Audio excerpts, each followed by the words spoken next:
Bonjour. Euh, oui, alors je m'excuse pour le petit contretemps, mais voilà, il y a une fuite d'eau dans l'amphi habituel.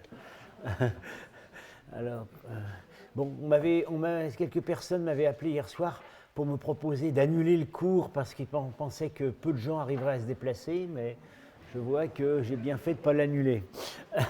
Voilà. Alors,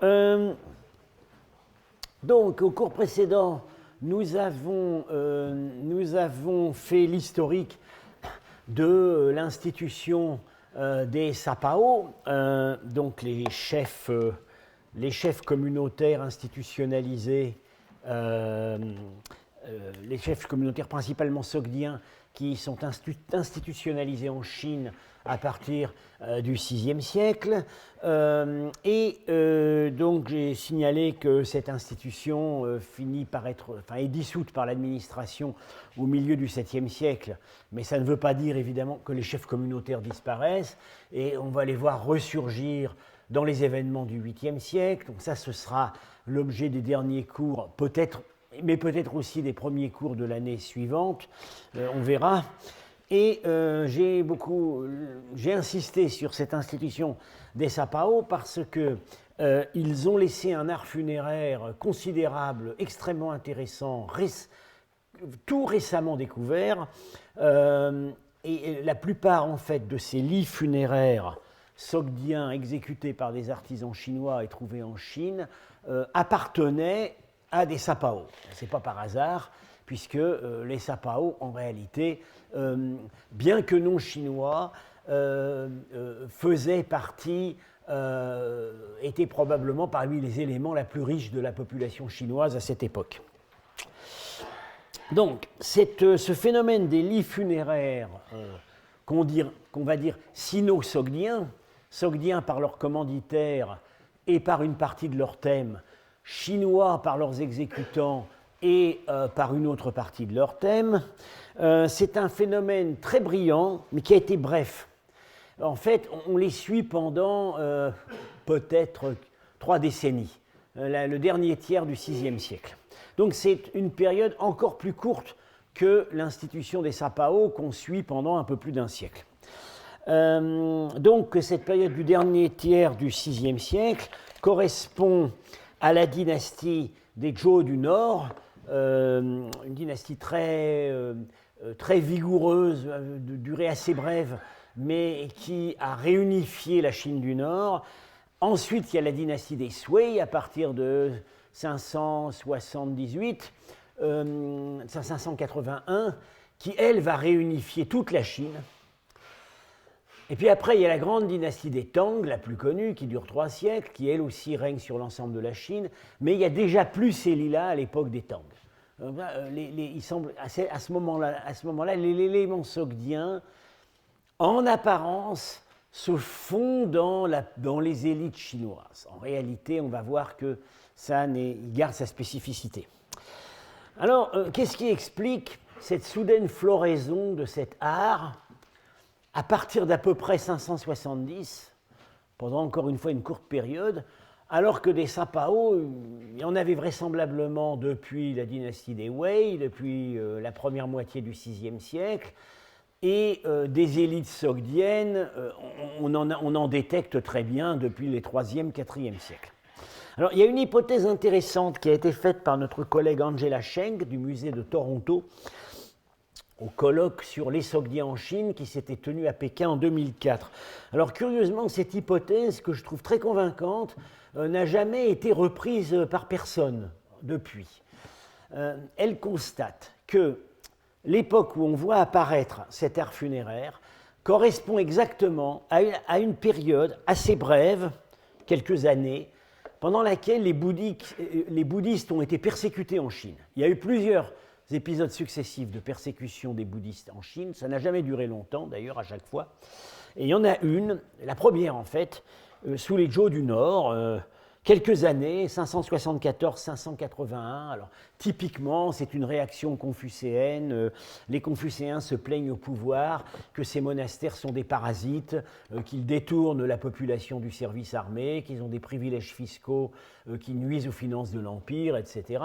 Alors, on prend des beaux décrets, on ferme beaucoup de monastères, on réduit beaucoup de religieux et de nonnes à l'état laïque, et puis, au bout d'un certain temps, ça finit par se calmer.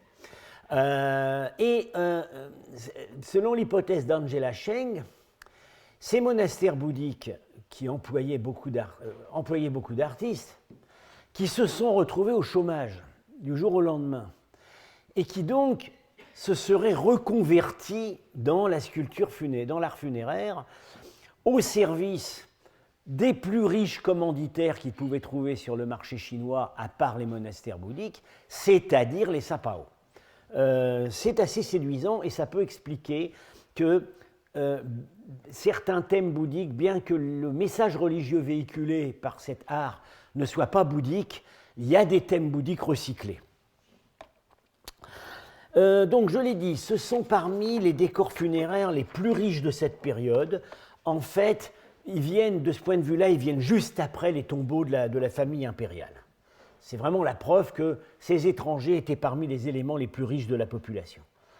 Alors, autre élément d'intérêt, c'est que pour le VIe siècle, donc c'est de l'art sogdien, on va le voir, ce sont des thèmes religieux, des thèmes culturels sogdiens, mais à ce moment-là, il n'y a pas beaucoup d'art en sogdiane même. Il y a en fait très peu de choses. L'art sogdien, il apparaît vraiment au VIIe siècle. Au VIe siècle, on a quelques scènes de culte dans les deux temples de Penjikent, une belle scène de chasse royale dans un palais de Penjikent, puis c'est à peu près tout. On a notamment en Sogdiane pas de scènes de banquets, de divertissements qui vont être très abondantes ensuite et qu'on voit beaucoup représentées sur ces reliefs. Donc c'est le représentant d'un art que nous n'avons pas en métropole. Alors la question est de savoir, est-ce que cet art en réalité a été créé en Chine ? Ou bien est-ce qu'il y avait des choses comme cela en métropole, mais sur des supports qui ne nous sont pas parvenus, comme par exemple, on pensera à des tentures, des tableaux. C'est très difficile à dire. Alors ce qu'il faut dire aussi, c'est que tous les Sogdiens de Chine, évidemment, ne se faisaient pas enterrer comme ça. Et probablement la majorité a continué à utiliser le mode de sépulture de la mère patrie, c'est-à-dire des ossuaires, où on déposait les ossements, j'en ai déjà parlé à plusieurs cours, où on déposait les ossements préalablement décharnés sur le mode zoroastrien. Alors on en trouve en Chine, pas énormément, mais enfin il y en a dans les musées chinois, on les trouve principalement à l'ouest, au Xinjiang, à Kucha, à Turfan et à Urumqi.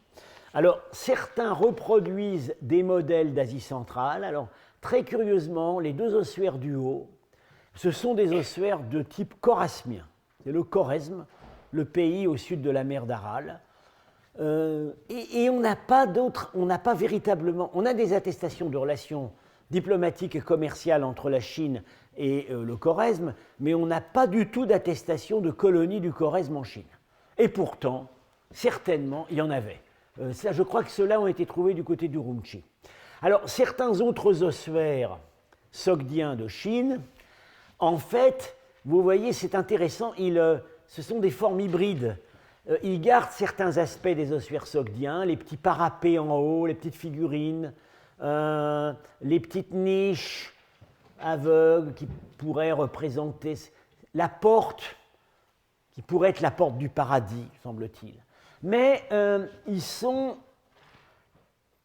adaptés à la forme des tombeaux chinois. C'est un art hybride. Celui-là, il est au musée de la Cité interdite. On ne sait pas exactement d'où il vient. Alors, les grands tombeaux architecturaux des sapao, il faut savoir que du point de vue architectural, je ne parle pas du point de vue artistique, ce sont des tombeaux chinois. C'est exactement le type des tombeaux chinois de cette époque, c'est-à-dire qu'on a une chambre funéraire évidée dans la terre.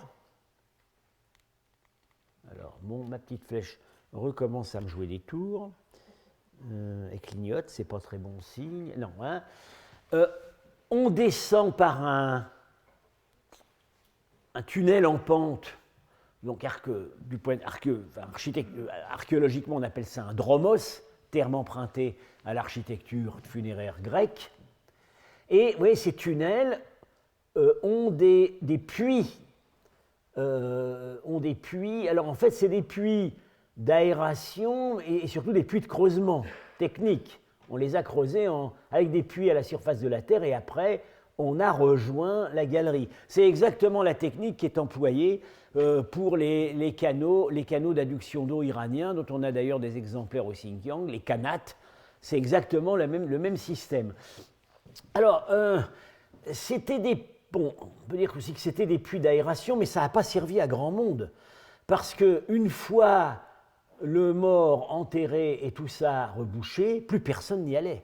Donc il faut quand même savoir que ces extraordinaires chefs-d'œuvre et ces richesses stockées dans ces chambres funéraires, on les voyait le temps de la cérémonie, ça devait durer plusieurs jours, on en mettait plein la vue, mais après, plus personne ne les voyait.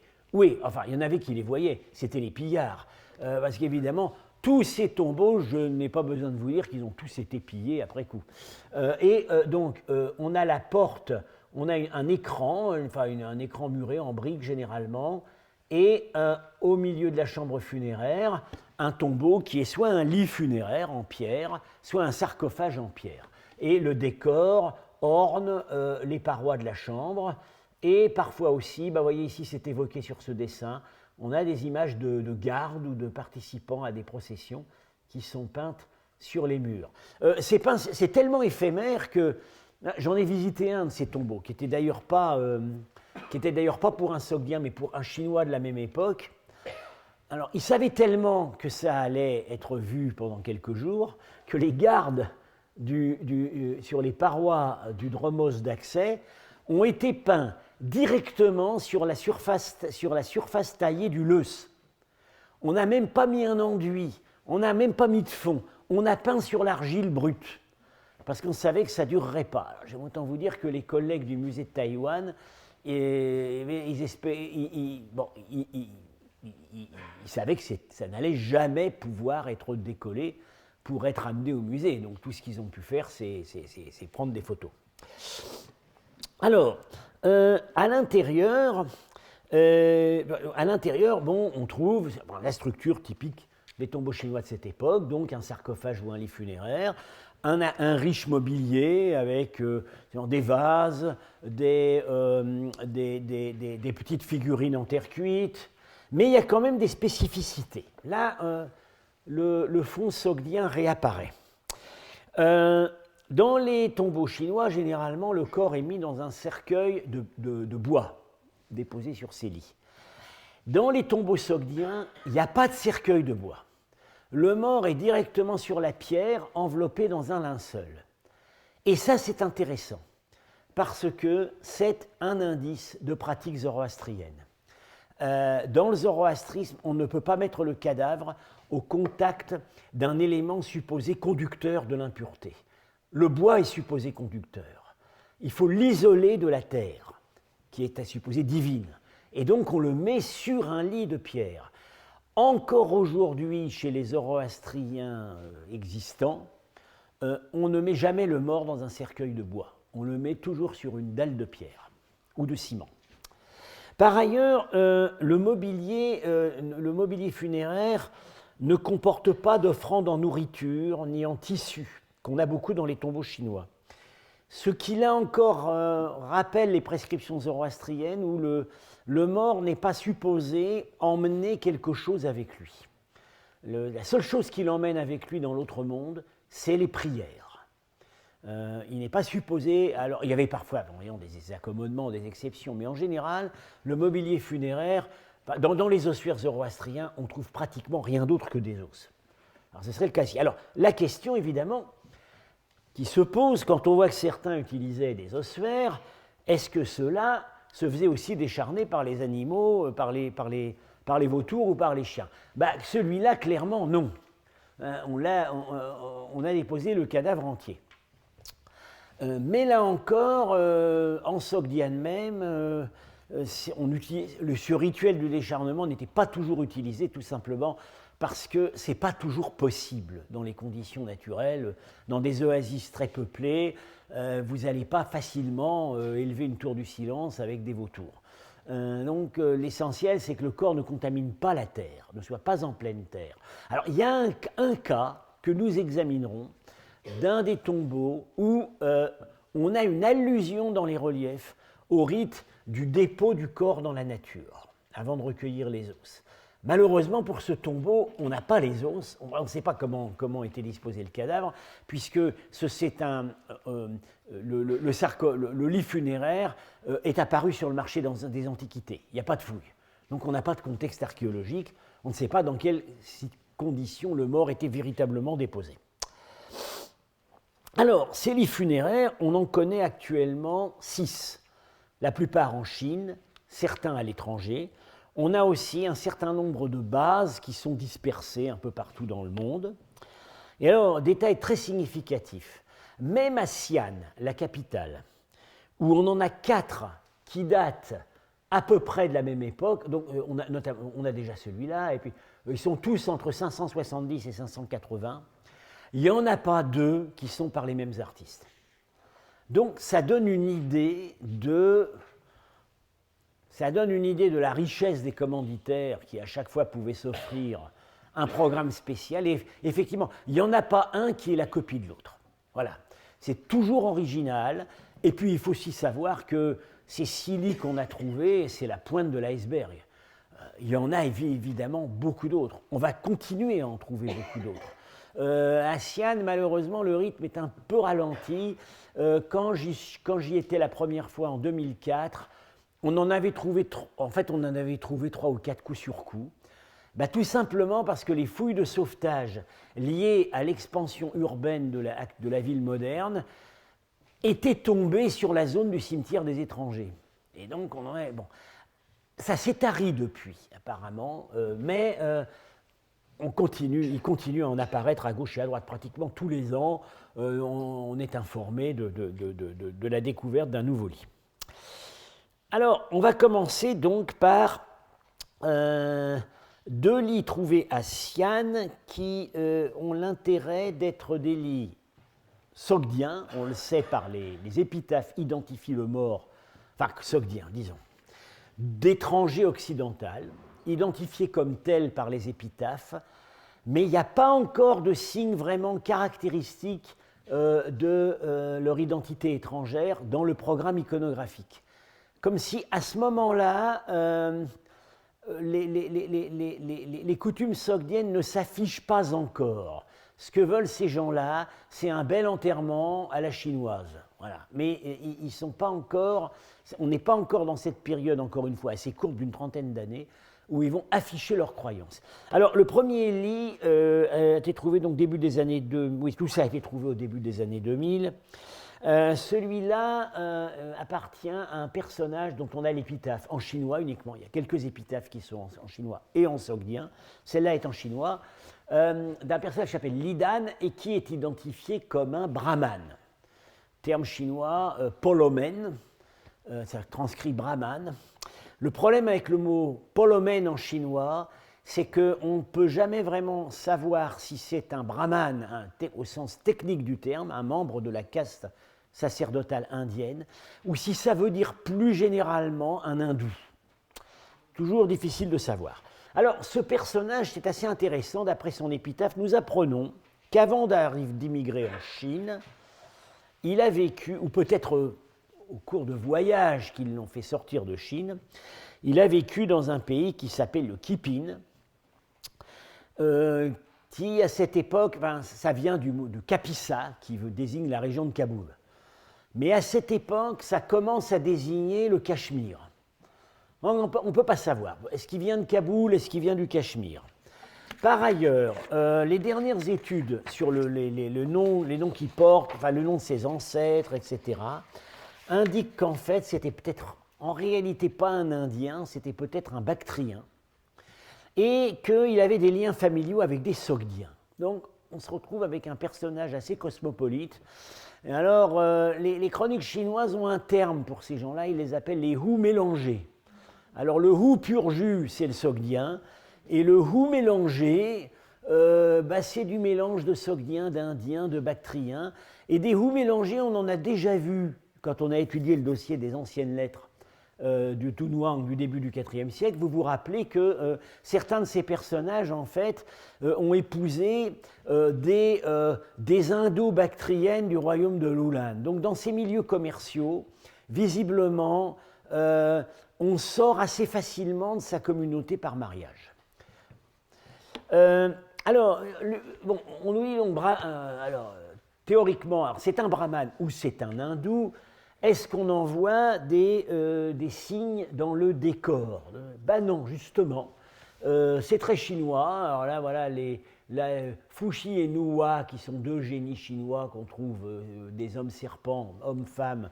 En fait, c'est le yin et le yang. Hein, et on les trouve, c'est vraiment très généralement dans l'art funéraire chinois depuis l'époque des Han. Et puis vous voyez là, le portail, l'entrée du tombeau, on a des gardiens qui sont en fait les gardiens de l'espace qu'on a à la fois dans l'hindouisme et le bouddhisme. On peut dire Vaishravana, c'est les gardiens de l'espace, avec des tridents, etc. C'est pas spécifiquement sogdien, c'est le fond commun de l'art chinois de cette époque qui a, avec évidemment beaucoup en fait, d'emprunts au bouddhisme. Mais ça ne nous dit rien sur la religion du bonhomme. En haut, on a des oiseaux paradisiaques qui viennent du répertoire chinois. Alors ça c'est intéressant parce que vous allez voir qu'à partir d'un certain moment, ces oiseaux paradisiaques vont être transformés en un symbole religieux spécifiquement zoroastrien que j'appelle les prêtres oiseaux. Mais ce n'est pas encore le cas ici. C'est de l'art chinois. Alors, quelque chose quand même qui est sogdien.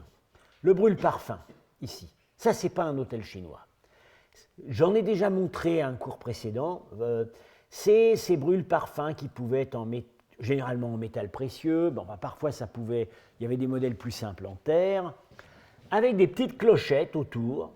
Donc, visiblement, c'était utilisé un peu comme les encensoirs dans nos églises. C'est-à-dire qu'au moment où on apporte l'encens, on le signale en agitant l'objet et ça fait sonner des clochettes. On voit bien qu'il y a quelque chose qui fume dessus. Voilà un exemplaire qui vient, lui, d'une peinture d'un temple de Penjikent. Vous voyez que c'est le même, avec les clochettes qui pendent et la fumée. Avec de l'encens ou du santal, etc. Alors ça c'est typiquement centra-asiatique. Ceci dit, ça ne veut pas dire que le type était zoroastrien, parce qu'à cette époque, c'est également employé. On trouve des objets de ce type dans des contextes hindous ou bouddhiques, quoique là, vraiment, c'est quand même très très nettement le modèle sogdien. Donc, une relative incertitude sur l'affiliation religieuse du défunt. En tout cas, visiblement, il n'a pas cherché vraiment à l'afficher. Bien. Alors, maintenant, un autre tombeau de la même 571, de la même époque, donc un peu avant le moment où vraiment on va avoir le répertoire sogdien très clair et explicite, c'est le tombeau de Kangye. C'est un mort en 571. Alors Kangye, c'est lui. C'est lui qu'on a jeté à Xi'an au moment où on le déterrait. C'est lui. Et alors, lui, on a son épitaphe en chinois à nouveau. Et là, ça devient vraiment assez intéressant. On nous dit d'abord, Kang, Lidan, son nom en soi n'indique rien sur son origine. Kangye. Kang, vous vous rappelez, par le cours précédent, ça veut dire Samarcande. Donc c'est quelqu'un dont les ancêtres venaient de Samarcande. Et dans son épitaphe, on nous dit, c'est le descendant d'un roi de Samarcande. Oui, mais on a vu que ce n'est pas à prendre au pied de la lettre. Tout étranger qui réussit en Chine est forcément le descendant d'un roi dans son pays. Voilà, il faut être prudent. Il y a le fait que tout sogdien de condition libre se faisait adresser la parole avec le mot Monseigneur, Var. Et donc, on a pu jouer sur l'équivoque. tout Sogdien libre est une espèce de roi. Bien. Alors, il a une fonction, on sait quel métier il a exercé, enfin quelle fonction officielle il a exercé. Grand maître céleste. Oui, titre par ailleurs inconnu. Mais on sait qu'à ce moment-là, dans la hiérarchie des Sapao, l'un des adjoints du Sapao s'appelle le chef du culte Sian, le culte zoroastrien des Sogdiens. Donc, a priori, c'est peut-être bien ça. C'est quelqu'un qui a pu être adjoint du Sapao pour présider au culte national. Alors, les reliefs de son sarcophage sont extrêmement fins. C'est vraiment un travail, ça c'est vraiment un travail à la chinoise, avec des lignes incisées. C'est tellement fin que les photos ne sont pas montrables. Vous verriez rien sur l'écran. Quand j'ai vu les reliefs à l'état naturel, je peux vous dire qu'il faut vraiment écarquiller les yeux pour comprendre ce qu'il y a. En fait, ça ne se comprend que par le dessin. Alors, un certain nombre de thèmes, on voit un certain nombre de thèmes qui sont là empruntés vraiment au répertoire commun des tombeaux de cette époque des Zhou septentrionaux. Et c'est intéressant parce que ça montre où en étaient ces thèmes à la veille du moment où les Sogdiens vont les recycler pour leur propre message. Alors on a là j'ai pas l'image, le défunt et son épouse figurés comme un couple royal, c'est-à-dire sous un parasol, en procession avec des serviteurs, ou bien se délassant. On a le défunt servi à table. Alors là, c'est assez intéressant. D'abord, vous voyez qu'un certain nombre de personnages qui le servent ont des types physiques étrangers. Voilà, ça c'est déjà le type physique sogdien. C'est la coiffure au bol. Ça c'est le sogdien de condition humble. Le sogdien distingué, il a toujours un chapeau. Le sogdien du commun peuple, il a la coiffure au bol. Ça c'est un sogdien serviteur qui sert à boire. Il a un nez busqué, c'est vraiment déjà un sogdien. Bon, mais ça ne veut pas forcément dire grand-chose parce que dans des personnages comme ça, il y en a aussi dans des tombeaux purement chinois de cette époque. C'est-à-dire que ces étrangers d'Asie centrale, on les trouvait en fait dans tout le diapason social. C'était parmi les éléments les plus riches de la société, mais il y avait aussi des serviteurs. Et probablement, peut-être y avait-il une sorte de snobisme pour un Chinois à avoir des serviteurs d'Asie centrale. Voilà. Ça faisait exotique. Ça montrait qu'on avait les moyens de s'acheter un esclave sur les marchés qui venaient d'Asie centrale. Donc là, ces personnages, moi je les appelle les hous de service. Voilà. Ça ne veut pas dire ça n'indique pas forcément que le personnage qu'ils servent est un hou. En l'occurrence, oui, c'en est un. Vous voyez, celui-là, avec son nez, c'est vraiment les hous de service. Le personnage, il est représenté là comme un bon chinois avec une longue barbe, et il se fait servir, il banquette. Mais, c'est assez curieux, il banquette dans une espèce de cadre avec des rideaux, derrière un rideau, et il nous regarde. Et ça se voit déjà dans l'art chinois de cette époque. Il est déjà ailleurs. Il nous regarde de l'au-delà. Disons, il y a une équivoque sur laquelle on joue. Ça peut être le mort tel qu'il a profité de la vie, mais ça peut être aussi le mort tel qu'il va continuer à en profiter dans l'au-delà grâce aux offrandes qui lui sont apportées. Et donc, encore une fois, ça c'est un thème chinois, mais on va le voir dans des tombeaux ultérieurs, réutilisé pour exprimer plus clairement la conception zoroastrienne du paradis. Alors, autre thème emprunté à l'art funéraire chinois de cette époque, alors, il y a toujours sur ces tombeaux un char à bœuf et un cheval, sans cavalier. Alors là, l'artiste a eu une petite fantaisie, le cheval est vu de dos. Normalement, il est de profil, mais là, il est vu de dos.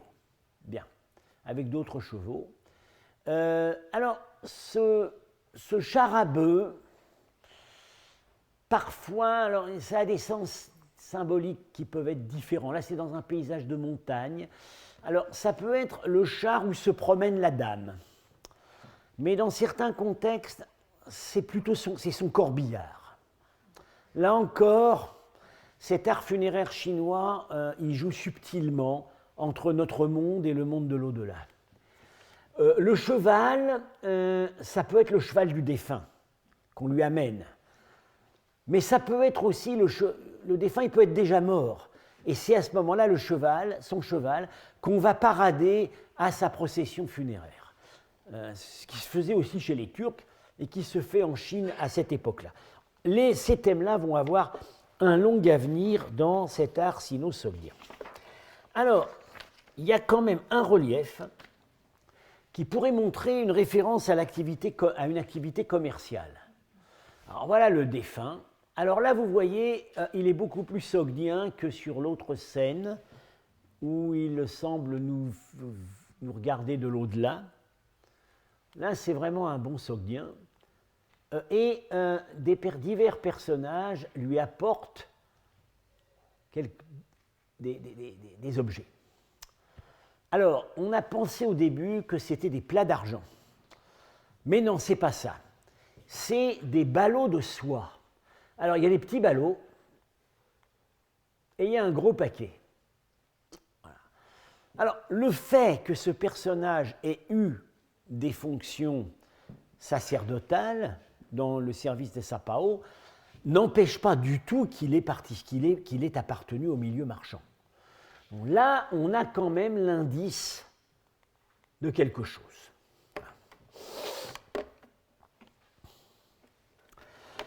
Alors, j'en viens maintenant on va en venir maintenant aux tombeaux qui ont des scènes vraiment très spécifiquement sogdiennes. Alors, il faut commencer par celui-là, qui a été trouvé à Yé. Alors, ce tombeau a une longue histoire, car c'est le premier qui a été connu. Il est apparu sur le marché des antiquités en 1911. 1911, c'est pas par hasard, c'est la chute de la dynastie Mandchoue. C'est le moment où la Chine commence à entrer dans les troubles et où les antiquités chinoises commencent à être vraiment mises au pillage. Il apparaît à ce moment-là sur le marché des antiquités. Alors aujourd'hui, il est connu de manière incomplète par plusieurs morceaux. Je crois que le portail ici est au musée dont on va parler, est au musée de Cologne. Mais les panneaux à relief sont pour les uns, il y en a un au musée Guimet. Voilà, c'est le seul lit sogdien qu'on a à Guimet. Les autres sont au musée de Cologne. Alors, c'est resté mystérieux pendant longtemps parce que là, il y avait des choses quand même très très déroutantes du point de vue de l'art chinois. Mais finalement, en 1958, une chercheuse italienne, Giustina Scalia, a proposé d'y reconnaître le tombeau d'un sogdien. Et c'était vraiment un article pionnier parce que alors qu'on n'avait pas grand-chose comme parallèle sogdien à cette époque et rien dans l'art sino-sogdien de Chine, elle a quand même compris ce que c'était. Alors là, donc il est connu par le marché des antiquités, donc il n'y a pas de contexte. On sait qu'il a été trouvé, il n'y a pas d'épitaphe, on ne sait pas à qui il était destiné. Certainement un sapao, parce que vous allez voir, il y a des indices iconographiques qui ne trompent pas. En tout cas, il a été trouvé à Yé. Yé, donc actuellement Anyang, c'est une ville au sud de Pékin. On en a parlé quand on a parlé des anciennes lettres. C'est l'une des villes dont l'auteur de la lettre 2, qui fait un rapport sur les troubles en Chine, dit qu'elle est détruite. Donc on sait qu'il y avait une communauté sogdienne à Yé. Alors, vous avez...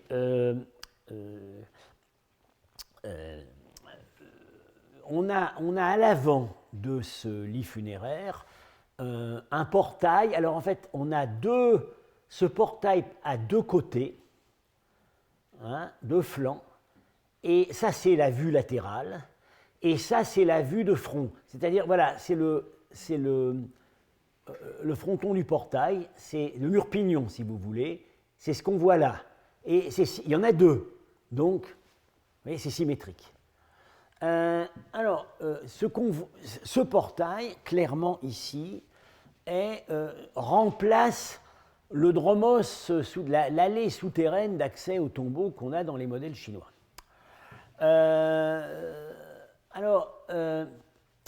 On a, face aux spectateurs, des prêtres zoroastriens. C'est la première fois qu'on... C'est probablement un tombeau qui vient assez tôt dans la série, donc ce serait la première fois qu'on a vraiment les prêtres zoroastriens. Alors vous voyez cette espèce de bavoir là, devant la bouche. En fait, c'est la stylisation d'un instrument liturgique que j'ai déjà eu l'occasion de montrer à mes cours. C'est le masque qui couvre la bouche du prêtre en présence du feu sacré. Pour éviter, parce que si le prêtre postillonne dans le feu sacré, ou si le feu sacré touche un poil de la barbe, le rituel est invalidé. Voilà. Et c'est toujours utilisé aujourd'hui dans la liturgie zoroastrienne. Alors on voit, c'est pas très réaliste, la fameuse ceinture qui normalement est nouée 3 fois. On voit sur certains ossuaires, par exemple celui-là, on voit bien qu'elle est nouée 3 fois. Bon là, c'est pas montré comme ça. Devant lui, il a plusieurs ustensiles qui font clairement référence à ce qu'on appelle les rituels externes. C'est des rituels qui n'ont pas lieu au temple du feu. On appelle ça techniquement les afrinagon, actions de grâce. Ce n'est pas les grands services qui ont lieu dans les temples du feu, qu'on appelle yasna, vendidad. Non, c'est les services extérieurs. Et dans ces services donc mineurs, il y a le service pour les morts. Et le service pour les morts s'appelle le chaharom, ça veut dire le 4e. Le 4e jour après la mort. Pourquoi le 4e jour après la mort? Parce que c'est le moment où le corps déposé aux animaux sauvages est supposé avoir perdu sa forme corporelle, être libéré de son enveloppe charnelle et franchir le pont qui va le conduire au jugement dans l'au-delà. Ce pont, on va le voir sur un des tombeaux sogdiens plus tard. On a là typiquement les instruments de ce service. Il n'y a pas d'autel du feu proprement dit, parce que ça c'est pour les services majeurs. L'autel du feu, il est fixe, il est dans le temple. Là, on n'est pas dans le temple. Ça peut être en plein air, ça peut être dans la demeure du défunt. Ça peut être, en fait, en général, c'est célébré plutôt à l'endroit où on va déposer le corps. Aujourd'hui, la tour du silence, et puis ça pouvait être aussi dans la nature. Alors, vous avez ici, vraisemblable, voilà un de ces brûle-parfums tel qu'on l'a vu précédemment sur le tombeau de Lidan. Alors là, c'est un peu stylé, il n'y a pas de clochette, il y a des décors de feuilles, mais enfin, on voit bien que c'est le même type d'objet en forme de biconique. On a là un grand vase qui contient de la nourriture et notamment, vous voyez ces espèces de grandes feuilles là. Je pense qu'il s'agit de pain, de galettes de pain plates, avec des incisions, comme on voit encore aujourd'hui. Et ça, c'est utilisé dans ces services, c'est des galettes de pain consacrées. Et ce vase-là, ça pourrait bien être un vase à vin. Parce que normalement, ça fait partie des offrandes qu'on consacre dans ce service. Un espèce de grande perche ici, qui, alors là, c'est probablement quand même en relation avec l'autel du feu, c'est pour attiser le feu. Bon, on n'explique pas tout, mais on comprend quand même qu'il s'agit du rituel du service pour les morts. Et sur les côtés du portail, vous avez la procession funéraire de l'enterrement. Alors, je m'excuse, mais c'est la meilleure photo que j'ai. Il n'y a pas de dessin, en fait, et c'est pas très net, c'est assez usé. Mais vous voyez, le personnage qui mène le cortège a les bras croisés sur la poitrine. Ça, c'est un signe de respect. Et les autres aussi, d'ailleurs. Alors, ils tiennent des bannières et ils amènent des chevaux. Des chevaux sellés sans cavalier. Il y en a 2. Alors, vous voyez, le cheval, on l'avait vu déjà dans un contexte chinois, le cheval du mort qu'on montre au moment des funérailles, mais dans un contexte zoroastrien, ça peut être plus précis. Vous voyez ce même service du Chaharom, ça c'est un ossuaire de Sogdiane, hein, trouvé à Charissabs, le prêtre avec son masque, sa ceinture, les offrandes, donc les pains, en l'occurrence ici c'est des petites galettes plates, avec une dépression au milieu et on y met de la graisse, on y met de l'huile, enfin du beurre liquide, c'est l'offrande de farine. Il y a l'offrande de vin ici, et on a vu un probable vase à vin sur l'autre, et il y a l'offrande de viande de mouton, qui n'est pas montrée sur l'autre. Voilà le brûle-parfum du même type, avec ses petites clochettes, et un cheval scellé et harnaché. Alors, en l'occurrence, donc, on voit très bien qu'en contexte proprement sogdien, ce cheval était utilisé dans les funérailles. Alors, il pourrait, dans certains cas, probablement exceptionnels, il pouvait être sacrifié. Bon, on pense que c'était peut-être pas le cas toujours et qu'il suffisait peut-être de promener un cheval pour que le mort soit, enfin, voilà, le mort soit pourvu d'une monture dans l'au-delà. On n'a pas de texte qui nous décrive ça. C'est nous, les archéologues, qui essayons de nous mettre dans la tête de ces gens-là. Donc, on a sur ce tombeau d'Anyang la fusion du thème chinois du cheval du défunt qu'on parade et du thème zoroastrien du cheval qu'on fait semblant de sacrifier pour le mort. Alors, passons maintenant. Ah oui, alors voilà, donc le cheval qu'on fait semblant de sacrifier, en l'occurrence celui-là, il est peut-être vraiment sacrifié. C'est sur la grande peinture dite des ambassadeurs à Samarcande. On a la procession au tombeau des ancêtres. Vous voyez ici, c'est probablement un prêtre avec son masque. Hein, là aussi, ils emmènent des oies. Ceux-là ont des massues à la main.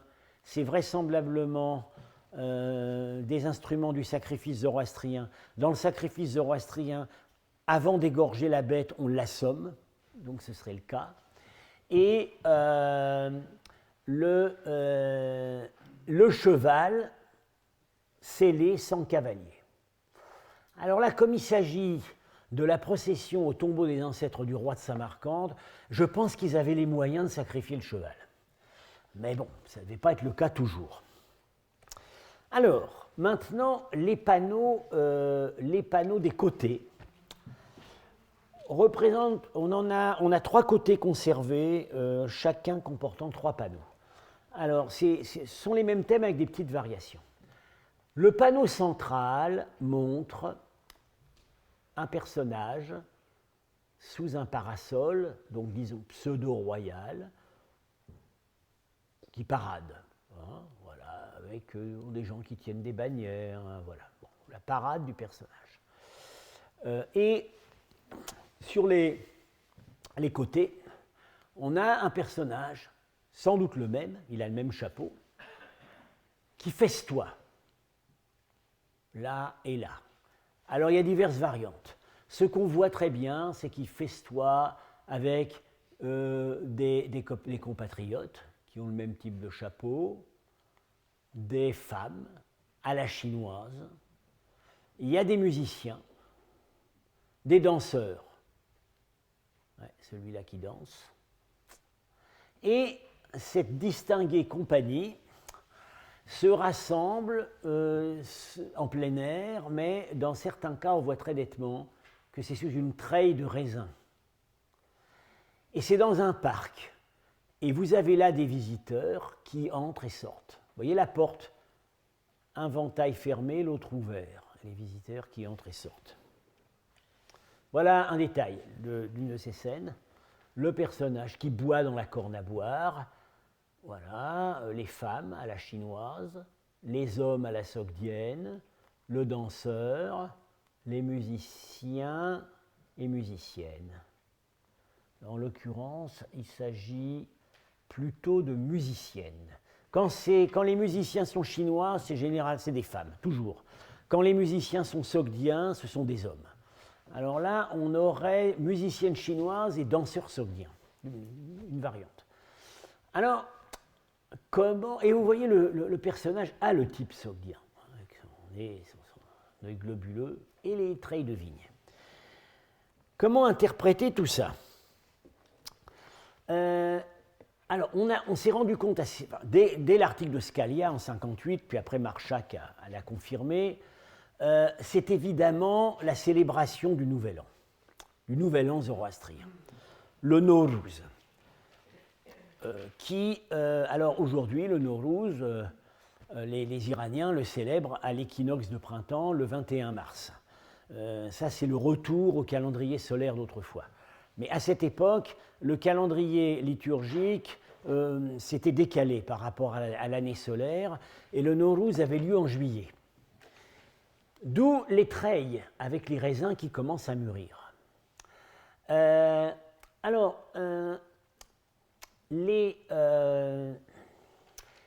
Marchak avait d'abord pensé qu'en fait, c'était une espèce de réjouissance universelle. Il appelait ça les rois du monde. Ça aurait été en fait l'image de la fête du Nouvel An célébrée dans les différentes directions de l'espace par les différents rois les rois des différents peuples. On a effectivement à Penjiken des peintures qui semblent montrer ça. On ne croit plus vraiment, personnellement, je ne crois plus à cette explication depuis que Etsuko Kageyama a attiré l'attention sur le fait que ce personnage, comme d'ailleurs ses compagnons, ont typiquement le bonnet en forme de fez, le bonnet qui caractérise la condition de Sapao. On avait vu qu'elle avait identifié cet attribut vestimentaire sur des peintures. Voilà, le bonnet du Sapao, ici. Et on va en voir d'autres, pratiquement sur tous ces tombeaux. Quand il s'agit vraiment d'un Sapao, il a le bonnet caractéristique. Alors, ce serait plutôt le thème du Sapao, du défunt, le personnage qui est enterré sur ce lit, recevant ses compatriotes, ses collègues, Sapao eux aussi, à l'occasion de la fête du Nouvel An. Et le thème, en fait, ce serait toujours le même personnage, et le thème serait démultiplié, montré plusieurs fois. Et ici, le même personnage en procession. Ce qui semble confirmer cette interprétation, c'est qu'on retrouve le même thème plus net sur d'autres tombeaux que nous examinerons par la suite. Alors, quelques détails méritent d'être commentés.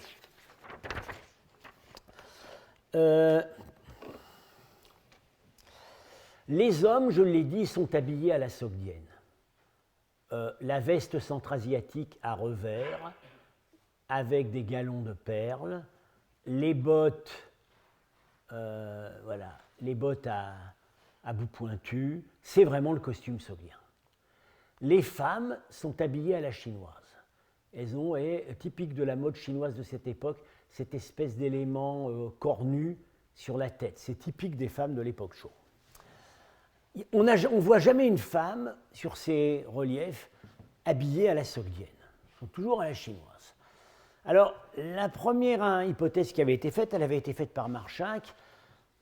Elle avait été faite à un moment où on connaissait très peu seulement quelques-uns de ces tombeaux. Il disait, par hasard, on est tombé sur des tombeaux où le sogdien avait une femme chinoise. Alors, on sait qu'en principe, les mariages entre étrangers et chinois deviennent prohibés à partir de la dynastie des Tang, mais dans les dynasties précédentes, ils sont encore possibles. Et on va voir qu'effectivement, un des tombeaux que nous examinerons la semaine prochaine, le défunt enterré dans l'un de ces tombeaux est un sogdien de mère chinoise. Bon, mais alors, on s'est aperçu après que de tombeau en tombeau, toutes les femmes étaient chinoises. Or, on sait aussi par certaines épitaphes que les femmes sont sogdiennes, dans certains cas, parfois chinoises, le plus souvent sogdiennes. Finalement, c'est Pénélope Ribou qui a trouvé l'explication. Elle a trouvé un texte tiré d'une histoire locale de Tourfan, inséré dans la grande chronique de cette dynastie des Zhou, le Zhou-Shu, et je vous cite le texte. En ce qui concerne l'habillement, les hommes suivent la mode des Hu, c'est-à-dire les Sogdiens, et les femmes à peu près celle des Chinoises. Les femmes des marchands sogdiens s'habillaient comme des Chinoises. Pourquoi ? Pourquoi les hommes avaient-ils gardé leur costume national alors que les femmes avaient adopté le costume local ? Ce qui est curieux, c'est que si vous voyez les peuples dans disons, les éléments les plus occidentalisés dans les sociétés centra-asiatiques modernes, c'est plutôt les hommes qui s'habillent en costume-cravate et les femmes qui gardent le costume national. Là, c'est l'inverse. Alors, il y a une explication, elle vaut ce qu'elle vaut, mais c'est moi qui l'ai proposée avec Pénélope Ribou et il semblerait qu'elle soit acceptée. C'est une question de dignité sociale. Où voyait-on à cette époque des filles habillées à la sogdienne? Dans les bars de la capitale. C'étaient les entraîneuses de bars. Ça, on le sait par des poèmes chinois. Et donc, une sogdienne distinguée, épouse d'un riche marchand ayant des fonctions administratives, n'allait pas s'habiller comme ses compatriotes entraîneuses de bar. Pour conserver sa respectabilité, elle allait s'habiller à la chinoise. C'est vraisemblablement l'explication de ce curieux phénomène.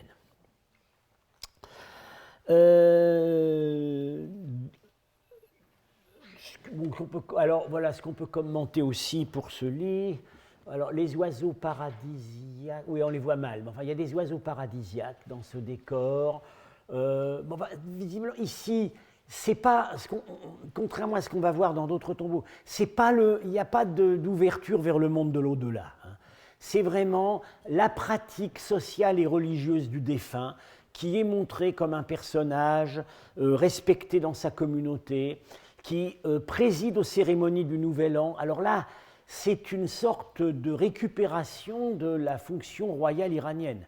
Parce que le roi sassanide, l'une de ses grandes fonctions cérémonielles, c'est de présider à la cérémonie du Nouvel An.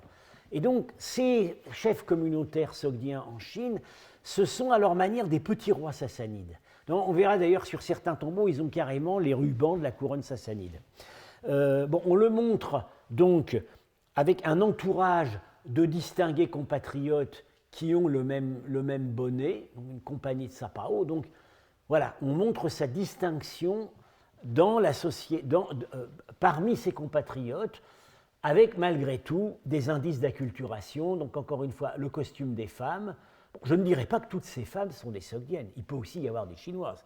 Mais encore une fois, aucune femme sogdienne ne se montre habillée à la sogdienne. Et les orchestres mixtes, peut-on dire, instruments d'Asie centrale, exécutante probablement chinoise, mais le danseur est sogdien. Alors, je dis quelques mots maintenant pour introduire un lit funéraire tout à fait remarquable qui va nous occuper une partie de la séance suivante. C'est le lit de Anxia, également trouvé, trouvé en fouille régulière à Xi'an, et Anxia est mort en 579. Alors là, on a l'épitaphe chinoise, on n'a pas l'épitaphe sogdienne, on a une épitaphe chinoise, qui nous et comme presque toutes les autres épitaphes, elle n'affiche que la carrière administrative. Elle ne parle pas de la carrière commerciale du personnage. On nous dit, qu'est-ce qu'on nous dit? On nous dit, ses ancêtres étaient originaires de Boukhara. Donc, il s'appelle Anxia. An, ça veut dire Boukhara. Ses ancêtres étaient originaires de Boukhara. Le père avait vécu à Wuwei, au Kansu, on a déjà vu ce grand centre commercial sogdien, déjà dans les anciennes lettres. Donc le père était au Kansu, et lui il a migré à la capitale. voilà, où le père a déjà migré. Ancia est né en 517, il est mort en 579. Sa mère était chinoise, ça c'est dit dans l'épitaphe. Et il est devenu sapao d'une ville, non pas à la capitale, mais un peu à l'est, Tongshu. Voilà ce qu'on nous apprend sur lui. Rien d'autre. Alors, ce lit est tout à fait remarquable par l'usage, son côté quand même extrêmement tape à l'œil. Hein. Là, ils y sont allés à la feuille d'or, en veux-tu, en voilà. Le résultat, c'est que vous ne le verrez probablement jamais dans une exposition internationale parce qu'il n'est pas transportable. La feuille d'or risquerait de s'abîmer. Si on le voit au musée de Xi'an. Alors, du point de vue esthétique, il fait l'objet de... Alors, j'entends dire parfois, c'est de l'art de baraque de foire, c'est de l'art de nouveau riche. Moi, je ne suis pas tout à fait d'accord, je dois dire que ça me plaît bien. On oublie un peu trop ce qu'était la polychromie sur la sculpture antique et la sculpture médiévale, et ce qu'est toujours la polychromie sur l'art bouddhique vivant. Pas sur l'art bouddhique que vous voyez dans les musées, sur l'art bouddhique qui garde ses peintures. Si vous voyez l'art bouddhique tibétain ou népalais ou dans l'Asie du Sud-Est, c'est comme ça. Hein. Chaque fois qu'on peut, qu'on en a les moyens, on met de la feuille d'or. Et puis, on met beaucoup de rouge parce qu'évidemment, le rouge se marie très bien avec la couleur de l'or. Alors là, on voit apparaître, comme sur le tombeau comme sur les tombeaux précédents, en fait, le tombeau d'Anyang et le tombeau de... oui, en fait, comme sur le tombeau d'Anyang, on voit apparaître des scènes religieuses, mais là, pour la première fois, c'est très très remodelé à la sogdienne. Voilà le tympan de la porte d'entrée de la chambre funéraire. Alors, vous avez ici un brûle-parfum, mais alors qu'on a traité vraiment à la chinoise. Alors, il est sur 3 chameaux. Alors, ça, c'est un emprunt à la sogdiane. Assez souvent, l'autel du feu en sogdiane est parfois sur une base de chameaux. Probablement, enfin, il y a plusieurs hypothèses. La mienne, c'est que le chameau est une des incarnations du dieu de la prospérité et de la richesse. Vous voyez en haut des personnages à la chinoise qui sont donc des êtres hybrides, mi-oiseau, mi-homme, face humaine, musiciens. Ce sont des sortes de créatures paradisiaques. Ça, c'est emprunté à l'art chinois. Mais ce que vous voyez en bas, c'est la réinterprétation de ce thème dans un sens zoroastrien, c'est-à-dire que ces personnages, en bas, ce sont des coqs, et en haut, ce sont des prêtres zoroastriens. Ils ont le couvre-bouche, vous voyez. Et ils célèbrent ce qu'on voyait les prêtres célébrer à l'entrée du tombeau d'Anyang, c'est-à-dire le rituel du Chaharom. Et là, c'est très net. Vous voyez, c'est très réaliste. Les vases où on a mis des tiges de grenadier, des vases à vin, les petits pains sacrificiés utilisés pour la liturgie, sur des plateaux. Il n'y a pas l'autel du feu canonique qui a la forme d'un autel du feu de temple, il y a un grand brûle-parfum. Donc c'est le rituel, dit rituel extérieur, qui est le service pour les morts célébré au 4e matin. Et d'ailleurs, l'artiste prend bien soin de nous indiquer à chaque fois, et ça c'est quelque chose qu'on trouve déjà sur les ossuaires sogdiens, l'aspect, bon, disons, ce qui se passe sur Terre et ce qui se passe dans le ciel au moment où le rituel est célébré. Donc, ce qui se passe sur Terre, c'est qu'on a des personnages, probablement de la famille du défunt, qui apportent des offrandes avec les doigts pincés. Moi, je pense que c'est peut-être des graines d'encens ou des morceaux de basilic, de bois de santal, sur des petits brûle-parfums. Et au-dessus, on a la transposition céleste de ce rituel, c'est-à-dire des personnages qui sont déjà non humains et hybrides, et qui en fait vont servir d'intermédiaire entre le rituel terrestre et l'acceptation par les dieux de ces offrandes dans le ciel pour le bénéfice du défunt. Et plus on monte, plus on est dans le ciel, puisque là, on y est carrément. Ici, on est un peu entre les deux. Voilà. Je vais, la semaine prochaine, faire plus en détail l'exégèse de ce thème iconographique, parce que, bon, il est vraiment très important, et à partir du moment où on le voit apparaître sur ce tombeau d'Ancia, il ne va plus disparaître. On va le revoir, c'est vraiment le marqueur de l'identité religieuse sogdienne. Et puis nous examinerons ensuite